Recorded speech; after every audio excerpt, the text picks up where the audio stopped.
ఆనందమే పరమానందం చిన్నక్క మాటకి స్వాగతం. అందరికీ నమస్కారం అండి. ఈరోజు మనం చేసుకోబోయే వంటకం తుమ్మికూర పప్పు.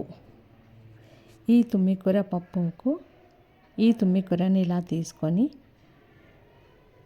ఇలా ఒలుచుకోవాలి. ఇలా ఆకులు తీసుకోవాలి. తీసుకున్న తర్వాత 50 గ్రామ్స్ చింతకాయను ఇలా నీళ్ళల్లో కడిగి ఉడికించుకోవాలి. చింతకాయను వాటర్ పోసి ఉడికించుకోవాలి.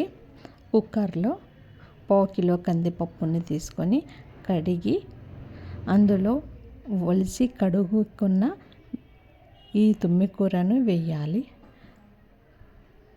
వేసి వాటరు 2 గ్లాసుల వాటర్ పోసి తుమ్మికూరను వేసి 1/2 టీ స్పూన్ పసుపుని వేసుకోవాలి. 1/2 టీ స్పూన్ కారం వేసుకోవాలి. ఇందులో పచ్చిమిరపకాయలు ఒక 10 వరకు పచ్చిమిరపకాయలను వేసుకున్నాం.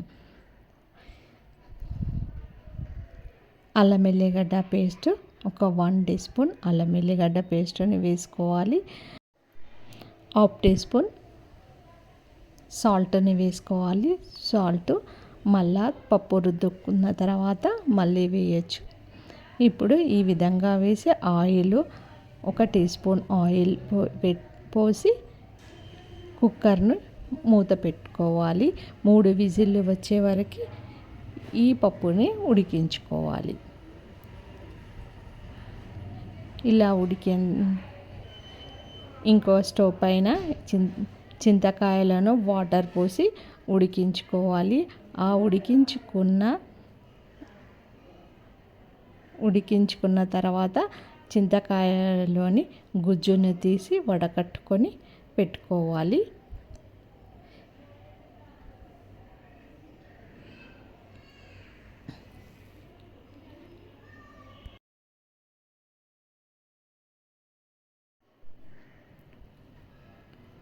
మూడు విజిల్లు వచ్చే వరకు ఉడికించుకోవాలి.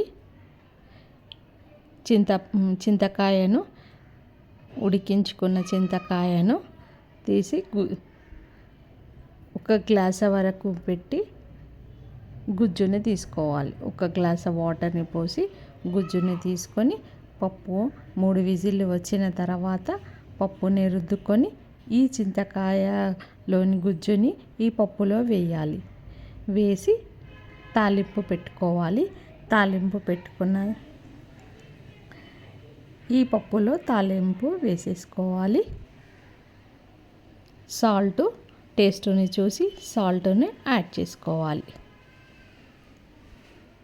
తుమ్మికూర చింతకాయ పప్పు రెడీ. ఇది రైస్లోకి సూపర్ టేస్ట్ ఉంటుంది.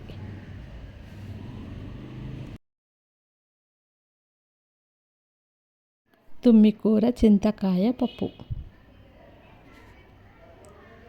రెడీ. లైక్ చేయండి, షేర్ చేయండి.